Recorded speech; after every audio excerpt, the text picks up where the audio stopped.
Pemirsa semua pasti sudah sering lihat badut-badut jalanan ya. Sosok yang tadinya menjadi simbol hiburan ini kini menjadi ajang untuk mencari uang di jalanan. Ada yang tersenyum, berjoget, menari, atau sekedar duduk untuk menampilkan kegundahan. Bahkan mirisnya tak sedikit pula yang membawa anak-anak mereka. Bagaimana fenomena ini semakin menjamur di kota-kota besar? Berikut liputannya.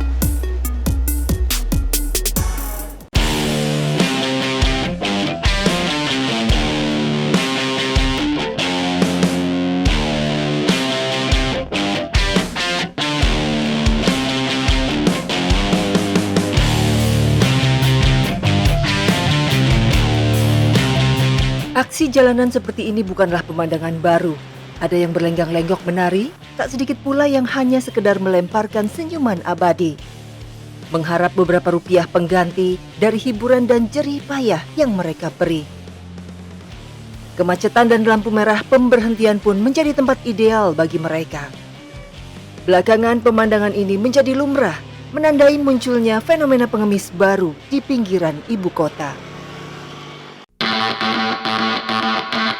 Tim OMG kali ini menyusuri jalanan ibu kota untuk menemukan badut-badut jalanan.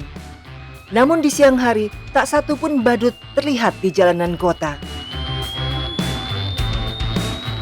Baru saat menelusuri wilayah penyangga Depok, kami menemukan sekelompok badut jalanan yang tengah bersiap melakukan kegiatan. Kesempatan ini pun tak kami sia-siakan. Mau tanya dong mas, kalau nyewa baju-bajunya di mana ya? Kalau nyewa-nyewa di mana Lio? Ini dalam. Nyewa apa? Mau nyewa baju badut ini di mana? Di Lio. Iya, di Mama ada. Di Mama. Berapa sih harganya mas? Baju mas nyewa apa gimana? Iya nyewa. Kalau nyewa setoran 30. Oh 30 bukan 25. Setorannya per hari ya? Iya. Kalau 25 nggak pakai buku. Oh ini tipnya Iya. dipakein ke handphone ya? Iya. Apa ada mencar? Oh mencar. Emang kalau misalnya sehari dapat berapa? Tergantung sih, kalau lagi rame ya lumayan lah, cepet atas. Nyampe dapat berapa? 100 ada? Ada cepet atas kalau lagi rame. Kalau lagi rame. Oh. Kalau lagi sepi 80 kali. Iya. Ini nggak sekolah lagi? Udah kakak. Udah nggak. Sampai SD doang. Iya. Ya. Dengan alasan ekonomi, sebagian besar tak lagi sekolah dan memilih menjadi anak-anak jalanan untuk menghidupi diri atau membantu keluarga mereka. Secara berkelompok, badut-badut remaja ini mulai turun ke jalan sekitar jam 3 sore hari, yang kemudian mencari tumpangan menuju kantung-kantung kemacetan sekitar Mampang, Depok, ataupun wilayah Parung, Bogor. Ini lagi nungguin apa? Bak-bakan. Pak-pakan apa? BM-an. Oh, BM. Di Mampang, di jalan sampai Parung. Oh gitu.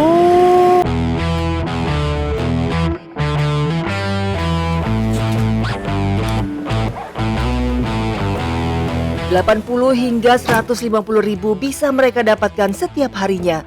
Namun penghasilan ini belum dipotong biaya sewa baju dan tap musik yang mereka gunakan sebesar 30 ribu. Ya, mereka mengaku punya bos yang akan menagih setoran baju setiap harinya.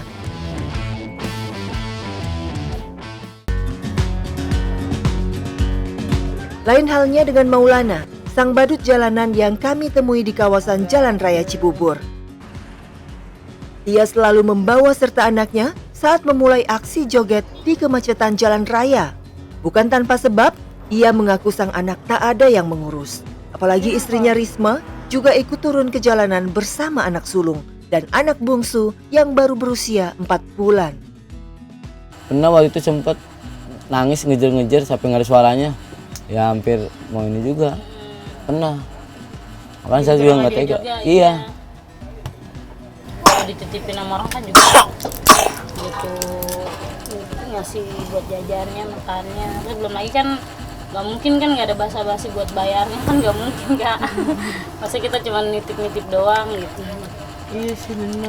Daripada buat bayar orang, mending buat makan, ketahuan. Awalnya sih awalnya ya ada rasa malu juga, takut. Malunya ya bawa bocah begini. Iya. Saya juga kadang malu, Bu. Aduh, gimana mau ditaruh di mana? Bingung. Saya juga malu juga, iya, suka sempat ditegur sama orang, itu kasihan bocahnya jadi bawa.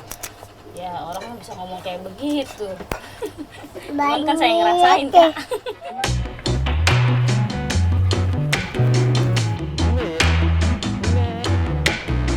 Ya, alasan ekonomi yang memicu Maulana dan Risma terpaksa memboyong ketiga anaknya. Bahkan tak jarang, mereka harus rela menginap di emperan ruko kosong saat tak ada ongkos pulang.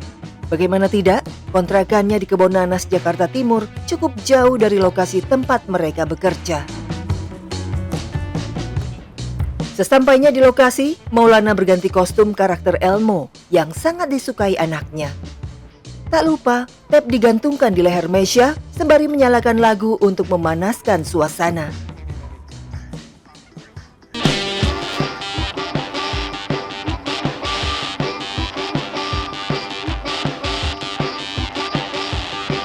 Setiap harinya ia bisa menyusuri jalan sejauh 10 km untuk mencari kemacetan. Ya, baginya kemacetan adalah berkah karena bisa meraih pundi-pundi yang banyak. Waktu istirahat pun ditentukan oleh sang putri kecil, Mesya. Saat ia mengantuk, Maulana akan menepi ke salah satu warung untuk menidurkannya, sembari meluruskan kaki di tengah teriknya matahari. Lebih banyak kalau bawa anak. Iya, lebih banyak. Itu kadang bisa sampai 200, sampai 50. Tapi kan kalau misalnya di sini jadinya dia susah main gitu, gimana Bang? Iya sih, cuman dia kadang saya bercandain juga, ajak main sama saya juga. Makanya saya juga bawa mainan juga. Kan Adi kan berarti gedenya di jalan gitu ya Bang, khawatir nggak sih Bang? Ya, sebenarnya sih saya juga ada pikiran gitu Kak, khawatir. Makanya saya juga ngamen sambil lihat ke ruko, toko, serta ada lowongan gitu. Saya pengen lama coba gitu. Sejak pandemi melanda, laki-laki berusia 30 tahun ini kesulitan untuk mendapatkan pekerjaannya kembali. Dulu ia adalah petugas keamanan di gedung dekat kontrakannya. Ia juga sempat menjadi tukang dekorasi saat ada panggilan. Namun pandemi yang tiada usai memaksanya untuk turun ke jalan dan mengorbankan masa kecil anaknya yang seharusnya bisa bermain sepuasnya. Awalnya saya malu, minder, ragu-ragu. Tapi saya pikirin, buat kebutuhan rumah tangga juga lah. Sementara itu jalanin aja. Dibilang enjoy ya, enjoy, cuman kasihan juga lagi sama anak. Turun ke jalan rupanya juga bukan hal baru bagi keluarga ini. Risma sang istri lebih dulu menjalaninya. Apalagi kakaknya adalah bos yang menyewakan kostum badut yang mereka kenakan. Badut jalanan kini memang kian menjamur. Kesulitan mencari pekerjaan diakui mereka sebagai faktor utamanya. Ya, dengan penghasilan bersih minimal Rp100.000 saja per hari, mereka bisa mengumpulkan uang sedikitnya Rp3 juta per bulan. Jumlah yang cukup menggiurkan bagi sebagian orang. Kadang-kadang sih, kadang ngasih, kalau ada duit ya ngasih, kalau nggak ada ya nggak. Kalau menurut saya sih mereka kan sama aja nyari kerja ya, nyari duit. Ya menurut saya sendiri nggak. Tapi pernah ada pengalaman nggak, misalnya kaget tiba-tiba ada di depan muka gitu, atau ada yang ketok-ketok? Oh enggak sih, enggak. Kalau yang maksa enggak, sejauh ini nggak pernah nemuin. Kadang suka ngasih juga sih. Tapi ngerasa keganggu nggak sih Mas? Enggak sih. Enggak keganggu saya. Tergantung sih, kalau misalnya di mobil lagi bareng sama ponakan atau anak tuh suka ngasih, karena kan mereka kan lucu gitu ya sama karakter. Tapi kalau sendiri enggak sih. Terganggu sih kadang, cuma satu sisi kasihan juga ya, karena kan mereka juga kan mungkin kepaksa ya ngelakuin kayak gitu.